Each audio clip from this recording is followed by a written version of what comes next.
Hi, mini teacher. Bom, você sabe como é que se fala pai, mãe e irmão em inglês? Seria algo parecido com father, mother, brother. Não.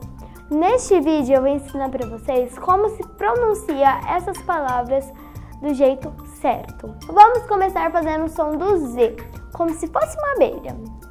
Z. Vamos de novo? Z. Ok, agora vamos fazer um som do Z, mas com a língua presa. Então, normal, Z. Agora com a língua presa. Z. Ok? Agora com a língua presa, a gente vai falar essa frase. A casa da Zilda é azul.